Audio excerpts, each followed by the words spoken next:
Sa pakikipaglaban ni Eduardo, muntik na siyang nahuli ng mga Hapon. Buti na lamang dumating ang iba pang niyang kasamahan at nailigtas siya nito. Ngunit ang kanyang mga kasamahan at pati na si Juan ay namatay silang lahat. Siya lamang ang nakaligtas nito. Bumalik tayo sa 1931. Ipinaalam ng kasambahay ni Carmela sa kanya na nawawala ang lahat ng mga gamit ni Julio sa kabinet. Kaya nagmamadali si Carmela na pumunta sa kwarto ni Teresita upang ipaalam sa kanyang anak na nawawala ang kanyang ama at dala ang lahat nitong mga gamit. Nilalayasan na sila ng kanyang ama. Sobrang nagulat si Teresita sa kanyang nalaman, kaya agad siyang nagtungo sa sasakyan ng kanyang ama upang tingnan niya ito. Sa kanyang pagdating, nagtanong siya kaagad kay Manong Juanito kung nasaan na ang kanyang ama. Pati rin si Juanito hindi niya alam kung nasaan si Julio dahil sa kanyang pagising wala nang sasakyan ni Julio. Kaya sinisi ni Carmela si Adelina nang dahil sa kanya kaya nasira ang kanyang pamilya. Ngunit sinabihan siya ni Teresita na walang kasalanan si Adelina nito, kundi silang dalawa ng kanyang ama ang sumisira sa pamilya na ito. Kaya kinasusuklaman ni Teresita ang kanyang mga magulang. At nasampal ni Carmela ang kanyang anak dahil sa masasakit nitong salita para sa kanya. Umalis naman si Adelina sa mansyon at sinundan siya nito ni Teresita. Tinanong ni Teresita si Adelina kung saan siya pupunta.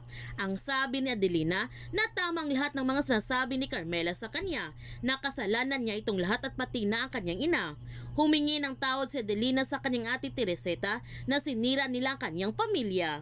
Niyakap kaagad ni Teresita si Adelina at sabay sabi na hindi niya ito sinisi sa nangyari. Nakiusap siya kay Adelina na huwag siyang iwan ito dahil iniwan na sila ng dalawa na kanilang ama. Biglang dumating si Eduardo at nagtanong siya sa dalawa kung bakit sila nag-iiyakan. Sinabi naman ni Adelina na nawawala ang kanilang ama ni Teresita. Sumagot naman si Teresita na iniwan na sila ng ama ni Adelina. Nagtanong ulit si Eduardo kung bakit sila iniwan. Ngunit hindi naniniwala si Adelina na iniwan sila ng kanilang ama dahil hindi sila basta-basta iwan na gano'n na lamang. Nagtanong si Teresita kung nasaan na ang kanilang ama. Ang sabi ni Adelina na pati siya ay hindi niya alam. Kaya naisip ni Teresita na baka nandoon ang kanilang ama sa kanyang teatro at agad na silang nagtungo nito. Pero sa kanilang pagdating doon ay wala si Julio sa kanyang teatro. Mga ilang sandali dumating si Hiroshi at sinabihan sila na wala talaga si Julio dito. Nagulat naman si Adelina at Eduardo na marunong palang magsalita ng Tagalog si Hiroshi.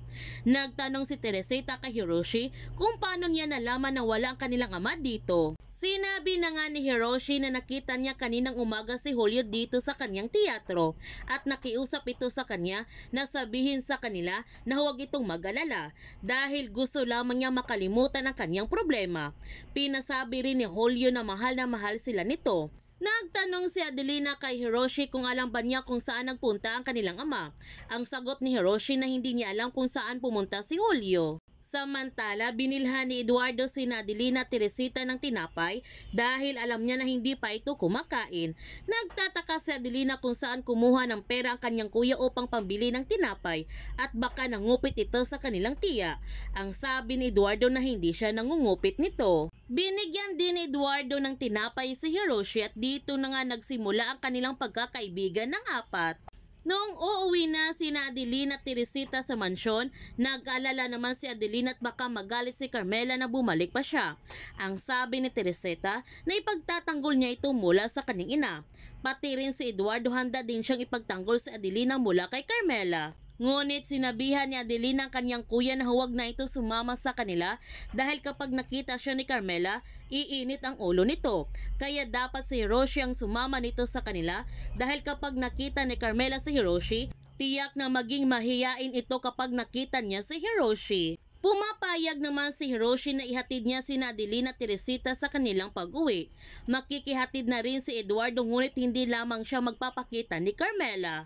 Pero sa kanilang pag-uwi, pinauwi si Hiroshi na kanyang ama at pinagalitan ito dahil umalis lamang siya na hindi nagpapaalam, kaya pinalo si Hiroshi na kanyang ama. Nasaksihan naman ni Adelina, Eduardo at Teresita ang ginawang pamamalo ng ama ni Hiroshi. Naaawa sila sa kalagayan ni Hiroshi dahil malupit pala ang ama nito. Sa kanilang pag-uwi sa mansyon, nagalit si Carmela kung bakit sinama pa ni Teresita sa kanyang pag-uwi si Adelina. Ngayon wala na ang kanyang ama sa kanilang pamamahay, wala nang karapatan si Adelina dito pa tumira. Humingi ng paumanhin si Teresita sa kanyang ina at kapag aalis si Adelina sa kanilang pamamahay ay maglalayas rin siya nito. Ngayon lamang siya nagkaroon ng kapatid at kapag aalis si Adelina, aalis rin siya nito sa pamamahay kagaya na kanyang ama. Kaya no choice si Carmela kundi patirahin si Adelina sa kanyang pamamahay upang hindi mawala sa kanya si Teresita. Gayon pa man, nagpapasalamat si Adelina sa kanyang ate Teresita na ipinagtatanggol siya nito kanina sa kanyang ina. Ang sabi ni Teresita na sinunod lamang niyang habilin na kanilang ama. Nagtanong si Adelina sa kanyang ate kung anong habilin sa kanya ng kanilang ama. Ang sabi ni Teresita na tatanggapin niya ito at mamahalin si Adelina bilang isang tunay na kapatid.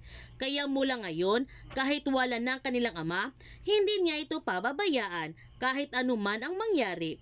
Kaya mula ngayon, dito na siya matutulog sa kanyang kwarto para palagi silang magkasamang dalawa. Nagpapasalamat ulit si Adelina sa kanyang ate Teresita kahit wala na ang kanilang ama ay nandito pa rin ito sa kanyang tabi. Kaya huwag natin palalapasin na kapanapanabik na mga tagpo sa pulang araw.